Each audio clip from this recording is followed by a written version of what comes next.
Welcome to this first official episode of my new podcast, The Deep Feelers and the Big-Hearted People Pleasers. Welcome. I'm so excited to be doing this.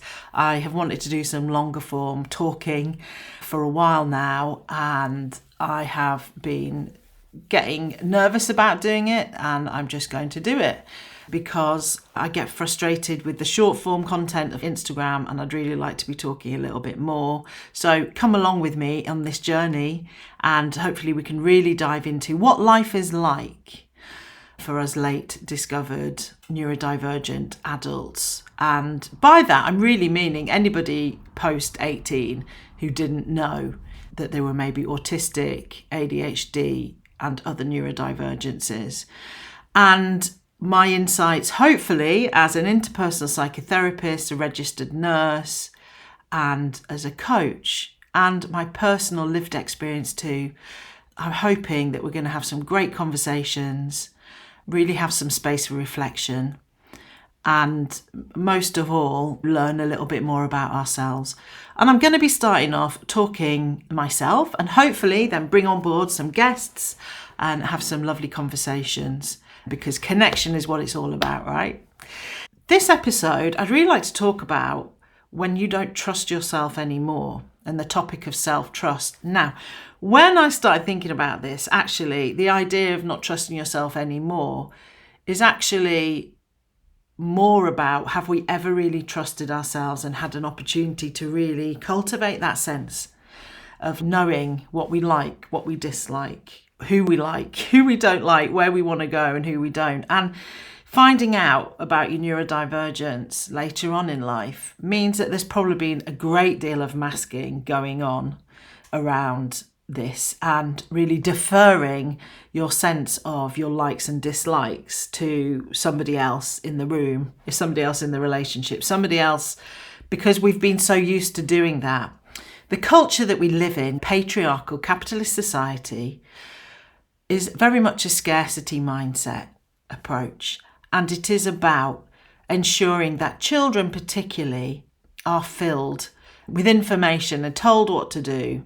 And really the idea to trust a child is quite a radical concept. And so for me, I'm also a home educating parent, and we do a certain type of home education, which is an unschooling approach, which works particularly well with neurodivergent children. I have 2 of those. I'm very lucky to be living alongside them and learning from them. And what we know about different systems that are a fabric of our society is that very much it is about instructing those children, making sure that they are given all the knowledge and information they're supposed to have to go out there in life. But what that does, and particularly for neurodivergent children, that can often, not always, but often can mean that person is having to really squash down and push down the ideas that they might have themselves of what feels right in their body, when they need to go to the toilet, when they need to eat, when they need to move their bodies. And the other part of growing up as neurodivergent, and maybe that not being recognised, or being around adults who don't have capacity to understand that, is that our behaviours that may be interpreted as being too much, maybe they come across as being a little bit odd or strange to people, and we are told that perhaps we need to somehow not do those or modify them in some way to make ourselves more socially acceptable. And of course, a lot of that is fear, isn't it? The idea that if somebody's behaving in a particular way, and this is mostly done with love, that a parent is saying, hang on, I don't want my child to stand out. I don't want them to be feeling uncomfortable. So let's make sure that they fit in. We're not saying that this is something that is done, absolutely, as a means of trying to squash that person. So that's one of my core beliefs. As adults, you're probably looking back and thinking, yeah, I can remember times, or maybe not, and you're just seeing it now, how it shows up, how this lack of self-trust has not been there for you. And I remember things like being in a supermarket and trying to choose food, and my partner, now my husband, asking me, what would you like to eat? And I'm just like, I've got no idea what I want to eat. You choose. And sometimes that's overwhelm and stress. But alongside that is, and it was for me certainly, a sense of not really knowing what I liked and disliked. And because I'd spent so long asking everybody else what they needed or what did they want me to say, that I'd completely lost touch with what I actually liked. So what does this loss of self-trust actually look like? It might be things like constantly checking in with others before you make decisions, ruminating for days after conversations, that moment when someone asks, like, what do you want? And you freeze, feeling like everyone else knows better than you. And obviously, like I said before, this connects very much with many years of being told that you're too much or too sensitive, and masking means that we're performing what others want and not necessarily getting in touch with or expressing what you need. And also, of course, alongside that, your nervous system learned that trusting yourself wasn't safe, because your nervous system becomes hypervigilant to understanding like how to read the room, how to say the right thing, because it's deeply uncomfortable for us to get that wrong. And so we really feel that is unsafe, because that is only going to bring us perhaps negative feedback.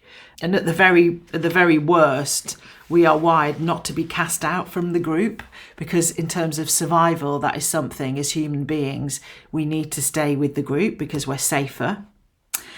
This is something, once we can become aware of the fact that maybe we don't even know what these things are, and the idea of actually expressing what you need is so far down the road, because you don't even know what you need. So how can you even start to say it?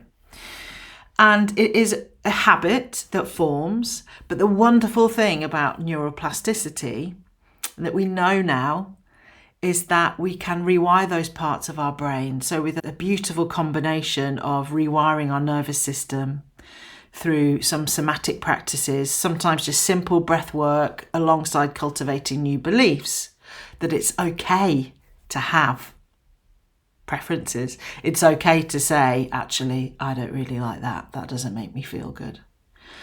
But it doesn't happen overnight. I'm really sorry to say it doesn't happen overnight, but it can happen. And when we acknowledge the places and really reflect on maybe some of these experiences from childhood, from adulthood, it might be things that we think back to from being a child, school experiences, parental, significant others' experiences where we've been told that the decision we made was wrong, or the thing that we want isn't acceptable, or the way we're behaving isn't okay.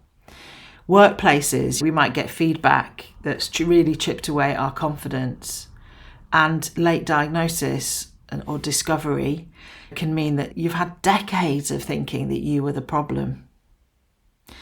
And again, your nervous system learning that these feelings led to rejection, right? Your fight, flight, fawn and freeze response has kicked in when you try and assert preferences. And in that way, then people pleasing becomes like a survival strategy. It's something that you do to prevent that really uncomfortable feeling happening in your body. How do we start rebuilding? And it is possible. So I want to talk with you about some of the ways in which you can start rebuilding very slowly. So I always think of it like a little pinch of this, a little pinch of that. And gradually we're building up this recipe of how this is going to happen. So there is a practice, the small decisions practice, that I'm really working with. So where we start with genuinely low stakes choices. This is even like tea or coffee, which route to walk, not checking with anyone if it's okay, noticing discomfort without acting upon it. It might be choosing what to wear without asking somebody, is this okay? And again, in lots of behavioural techniques, these are something we would talk about, not seeking reassurance. Actually, I don't think it's about that. I think it's about not having practice doing this and acknowledging that this is something I'm going to start doing. I'm going to start with very low stakes things and making a decision. Even if afterwards we might say, I'm not really sure that was what I wanted to do in that moment. I think I was maybe feeling more like having a cup of tea than a coffee.